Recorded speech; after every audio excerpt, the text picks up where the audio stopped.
Hi guys, welcome to Channel Cricket in Tamil. So in the video la paakaporam pathina CSK versus Sunrisers Hyderabad and the match review and Royal Challengers Bangalore and Rajasthan Royals in the match review paakaporam. And starting firstly about Chennai Super Kings and SRH பார்த்தோம்னா so இந்த மேட்சை பொறுத்த வரைக்கும் ஹைதராபாத் நடந்தது, Rajiv Gandhi international stadium நடந்தது. And more importantly எனக்கு என்ன தோணுச்சுன்னா எஸ்ஆர்ஹெச் வந்து பேட் கமின்ஸ் பிரில்லியண்ட்டாக லீட் பண்ணிட்டு இருக்காரு. ஏன்னா இருக்கிற ரிசோர்ஸ் நம்ம முதலே பேசணும், ரிவ்யூலேயே பேசணும், நிறைய பேசணும். பார்த்தீங்கன்னா நிறைய வந்து அவங்களுக்கு ரிசோர்ஸ் இருக்குது, பட் அதை அவங்க வந்து எப்படி ஹேண்டில் பண்ண போகிறாங்க அப்படின்றதுல தான் வந்து அவங்களோட டோர்னமெண்ட்டே இருக்குது அப்படின்னு சொல்லி பேசியிருக்கோம். அண்ட் இப்போ வரைக்கும் என்னை பொறுத்த வரைக்கும் அவங்களுக்கு இருக்கிற ரிசோர்ஸை ப்ரில்லியண்ட்டாக மேனேஜ் பண்ணுறாரு பேட் கமின்ஸ். ஸோ அந்த விதத்தில் பார்த்தீங்கன்னா எஸ்ஆர்ஹெச் ரொம்ப நல்லாவே போயிட்டுருக்காங்க. அண்ட் இந்த மேட்சை பொறுத்த வரைக்கும் ஃபஸ்ட்டு பேட்டிங் ஆனாங்க சென்னை சூப்பர் கிங்ஸ் அண்ட் ப்ரில்லியண்ட்டாகவே போலிங் போட்டாங்க எஸ்ஆர்ஹெச்னு சொல்லி ஆகணும். இனிஷியலாக வந்து பார்த்தீங்கன்னா ருத்ராஜ் கெய்க்வாட் அண்ட் ரச்சின் ரவீந்திரா பார்த்தீங்கன்னா பெரிய அளவில் ஆக்சிலேட் பண்ண முடியல பவர் பிளேயில். பட் அங்கேருந்து ஒரு நல்ல பார்ட்னர்ஷிப் அஜிங்கிய ரஹானே அண்ட் ருத்ராஜ் கெய்க்வாட்லேருந்து. பட் வந்து பார்த்தீங்கன்னா ஸ்ட்ரைக் ரேட் இன்னும் பெட்டராக இருந்திருக்கலாம் அப்படின்னு சொல்லி நிறைய பேரோட கருத்து இருக்குது. பட் எனக்கு என்ன தோணுச்சுன்னா அந்த ஒரு சிச்சுவேஷனில் வந்து அந்த தேவை இருந்தது, அந்த பார்ட்னர்ஷிப் பில்ட் பண்ணுறதுக்கான ஒரு தேவை இருந்தது அப்படின்னு எனக்கு தோணுது. அண்ட் அந்த ஒரு விதத்தில் நல்லா ஆடினாங்க ரெண்டு பேருமே.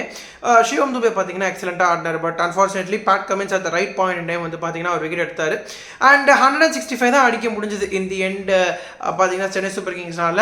அண்ட் என்னை பொறுத்த வரைக்கும் டுவர்ட்ஸ் த பேக் எண்ட் கிட்டத்தட்ட கடைசி 5 ஓவர்ஸில் பார்த்தீங்கன்னா 36 ஆட் ரன்ஸ் தான் அடிச்சிருந்தாங்க சென்னை சூப்பர் கிங்ஸ். ஸோ என்னை பொறுத்த வரைக்கும் டெட் பவுலிங்கில் ப்ரில்லியண்ட்டாக போட்டுருந்தாங்க எஸ்ஆர்ஹெச். ஸோ அந்த விதத்தில் வந்து சன்ரைஸ் ஹைதராபாத் கிரேட் கொடுத்தே ஆகணும். அண்ட் 166 அடிக்கணும் அப்படின்றப்ப எனக்கு என்ன தோணுச்சுன்னா இனிஷியல் 6 ஓவர்ஸ்லேயே வந்து பார்த்தீங்கன்னா சேஸில் வந்து மேட்சை முடிச்சிட்டாங்க அப்படின்னு சொல்லலாம். சன்ரைஸ் ஹைதராபாத் பொறுத்த வரைக்கும் 78 ரன்ஸ் அடிச்சிட்டாங்க. அண்ட் அங்கேருந்து வந்து மீண்டு வர்றது அப்படின்றது வந்து சென்னை சூப்பர் கிங்ஸுக்கு அவ்வளோ ஒரு ஈஸியான விஷயமா அப்படின்னு கேட்டால் கண்டிப்பாகவே சந்தேகம் தான். ஏன்னா எஸ் ஐ மீன் 18th ஓவர் வரைக்கும் மேட்சை கொண்டு போனாங்க. அதில் எந்த விதமான சந்தேகமே இல்லை. ஏன்னா ருத்ராஜ் கெய்க்வாடுமே வந்து பார்த்தீங்கன்னா சொல்லியிருந்தார் கிட்டத்தட்ட 19th ஓவர் வரைக்குமே கொண்டு போனாங்க. ஸோ ருத்ராஜ் கெய்க்வாடுமே வந்து ஸ்பெசிஃபை பண்ண பாயிண்ட் என்னென்னா அந்த மாதிரி ஒரு ஸ்டார்ட்க்கு அப்புறம் நாங்கள் வந்து 19 ஓவர்ஸ் கொண்டு வந்திருக்கோம் அப்படின்றது ஒரு பெரிய பாசிட்டிவாக நாங்கள் எடுத்துக்கிறோம் அப்படின்ற மாதிரி ருத்ராஜ் கெய்க்வாட் பேசியிருந்தாரு. பட் மோர்ஸோ எனக்கு என்ன தோணுச்சுன்னா brilliant batting from Abhishek Sharma and இன்னொரு பக்கம் டிராவிஸ் ஹெட் ரொம்ப நல்லா ஆடாரு. ஏடன் மார்க்ரம் பார்த்தீங்கன்னா அவருக்கு ஒரு ஆப்டான சுச்சுவேஷன் கிடச்சிது அண்ட் அதில் ஒரு பிரில்லியண்டான 51 அடிச்சிருந்தாரு. So overall very good all round performance from Sunrise Hyderabad அப்படின்னு தோணுது. And more so at this point in time ரெண்டு டீமுமே வந்து ஒரே பொசிஷன், ஒரு மாதிரி சிமிலர் பொசிஷனில் தான் இருக்காங்க டேபிள் அப்படின்னு சொல்லலாம். ஏன்னா ரெண்டு டீமே வந்து பார்த்தீங்கன்னா 4 மேட்ச் ஆடிருக்காங்க அண்டு தலா 2 மேட்ச் தோற்றுருக்காங்க அண்ட் 2 மேட்ச் ஜெயிச்சிருக்காங்க. ஸோ கண்டிப்பாக வந்து மூவிங் ஹைட் டோர்னமெண்ட் ரொம்ப இன்ட்ரெஸ்டிங்காக இருக்கும் அப்படின்னு தோணுது. அண்ட் இந்த ஒரு மேட்சை பொறுத்த வரைக்கும் பார்த்தீங்கன்னா சன்ரைசர்ஸ் கண்டிப்பாகவே ரொம்ப நல்லா ஆடிருக்காங்க. Right, so getting back to the Royal Challengers Bangalore and Rajasthan Royals match, so Battle of the Royals. So இந்த மேட்ச் எப்படி போச்சு அப்படின்னு பார்த்தீங்கன்னா ரொம்ப இன்ட்ரெஸ்டிங்கான விஷயம் என்னன்னா 2 stars of the T20 format அவங்களுடைய 100s பார்க்க முடிஞ்சுது. முதல் ஒரு சந்தோஷமான விஷயம் ஆஸ் கிரிக்கெட் ஃபேன் என்னை பொறுத்த வரைக்கும் அதுதான். என்னன்னு பார்த்தீங்கன்னா விராட் கோலி ஒரு brilliant 100, I mean 8th IPL 100.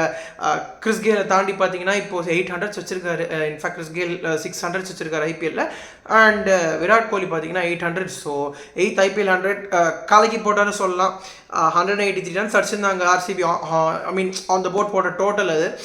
But அதில் பார்த்தீங்கன்னா கிட்டத்தட்ட ஒரு 130 ரன்ஸ் அவர் தான் அடிச்சிருந்தார், விராட் கோலி அடிச்சிருந்தார். So major part of the runs Virat Kohli அடிச்சிருந்தாரு. அண்ட் மோர்ஸோ நிறைய வந்து பார்த்தீங்கன்னா கிளென் மேக்ஸ்வெல், கேமரன் கிரீன் வந்து ஃபயர் ஆகணும் அப்படின்னு சொல்லி ஆர்சிபி எதிர்பார்ப்பாங்க. ஏன்னா வந்து பார்த்தீங்கன்னா ரொம்ப விராட் கோலி மேலே டிபெண்டாக இருக்கிற மாதிரி ஒரு ஃபீலிங் கண்டிப்பாக வருது. எஸ், ஆரஞ்ச் கேப் அவர் வச்சிருக்காரு, ஒரு பிரில்லியன்ட் 100 அடிச்சிருந்தாரு. பட் எனக்கு என்ன தோணுச்சுன்னா இன்னும் கொஞ்சம் அவங்ககிட்ட இருந்து கான்ட்ரிபியூஷன் வந்ததா ஒரு 15-20 ரன்ஸ் கண்டிப்பாகவே வந்து ஆன் த போர்ட் போட்டிருக்கலாம் அப்படின்னு எனக்கு தோணுச்சு. And they were definitely 10 to 15 runs short என்னை பொறுத்த வரைக்கும் அந்த விக்கெட்டில். அண்ட் விராட் கோலி நம்ம பேசணும்னா as one of the slowest 100s as far as IPL is concerned. But என்னை பொறுத்த வரைக்கும் பிரில்லியண்ட்டாக ஆடினாரு. I mean he's carried his back through. And most முக்கியமான விஷயம் எனக்கு என்னென்னு பார்த்தீங்கன்னா T20 வேர்ல்ட் கப் வருது. ஸோ விராட் கோலியோட ஃபார்ம் அப்படின்றது ரொம்ப ரொம்ப ஒரு முக்கியமான விஷயமா நான் பார்க்குறேன். ஸோ பிரில்லியண்ட் ஆடிட்டு இருக்கார் விராட் கோலி. இந்தியன் கிரிக்கெட்டுக்கு இது வந்து இதை விட ஒரு பெட்டரான நியூஸ் இருக்கவே முடியாது. ரைட், ஸோ 184 டு கெட் அப்படின்றப்பவே பார்த்தீங்கன்னா இனிஷியலாக ஒரு விக்கெட் எடுத்தாங்க. ரீஸ்டாப்லி பார்த்தீங்கன்னா யசஸ்வி ஜெய்ஸ்வால் விக்கெட் எடுத்தார். But from there on Sanju Samson and Jos Buttler, I mean Sanju Samson ஒரு பிரில்லியன்ட் 50. பட் இன்னொரு பக்கம் பார்த்தீங்கன்னா அவரோட 50 வந்து பட்லரை வந்து அவ்வளோ ஒரு கான்ஃபிடன்ஸ் கொடுக்க வச்சது அப்படின்னு நான் எப்படி சொல்கிறேன்னா, இப்போ வந்து பார்த்தீங்கன்னா இனிஷியலாக வந்து கொஞ்சம் ஸ்ட்ரகிள் பண்ணிட்டு இருந்தார் Jos Buttler, to be very honest. ஏன்னா வந்து பார்த்தீங்கன்னா பெரிய அளவில் அவரோட ஸ்டாண்டர்ட்ஸ்க்கு பார்த்தீங்கன்னா ஒரு பெரிய அளவில் ஃபார்மில் இல்லை, அதை சொல்லி ஆகணும். அண்டு அந்த உருவத்தில் பார்த்தீங்கன்னா இனிஷியலாக வந்து சஞ்சு சாம்சன் நிறைய அட்டாக் பண்ண ஆரம்பித்ததுனால ஜாஸ் பட்லர்னால ஒரு 2 டைம் எடுத்துக்க முடிஞ்சுது. அவர் நல்லா செட் ஆனார். ஒரு 2 பவுண்டரி பார்த்தீங்கன்னா நல்லா மிடில் பண்ணார். ஸோ அங்கேருந்து வந்து அவரால் அந்த டைம் எடுத்துக்க முடிஞ்சதுனால சஞ்சு சாம்சன் ஒரு பக்கம் அட்டாக் பண்ணதுனால ஜாஸ் பட்லருக்குமே வந்து அந்த பேட்டில் நல்லா பட ஆரம்பிச்சிது. ஸோ அதனால வந்து பார்த்தீங்கன்னா ஒரு ஏன்னா ஒன்ஸ் பட்லர் மாதிரி பேட்ஸ்மேனுக்கு வந்து பார்த்தீங்கன்னா செட் ஆகிட்டாருன்னா வேறு மாதிரி ஆடுவார். அண்ட் எக்ஸாக்ட்லி இன்றைக்கி அதே தான் பண்ணார். பார்த்தீங்கன்னா ஒரு 100 அடிச்சிருந்தார், 100 நாட் அவுட் முடிச்சிருந்தார். அண்ட் ஒரு நல்ல ஈஸியான வின்னே கொடுத்தாரு பார்த்தீங்கன்னா ராஜஸ்தான் ராயல்ஸுக்கு வித் 5 balls to spare மேட்சை வின் பண்ணியிருக்காங்க. And more so Royal Challengers பெங்களூரை பொறுத்த வரைக்கும் இந்த ஒரு இடத்துல என்ன சொல்ல விரும்புகிறேன்னா கொஞ்சம் சேஞ்சஸ் பண்ணாங்கன்னா, வைஷாக் விஜயகுமார் பார்த்தீங்கன்னா இன்னும் 11 எடுத்து வந்தாங்கன்னா ஒரு பெட்டர் ஆப்ஷனாக இருக்கலாம்.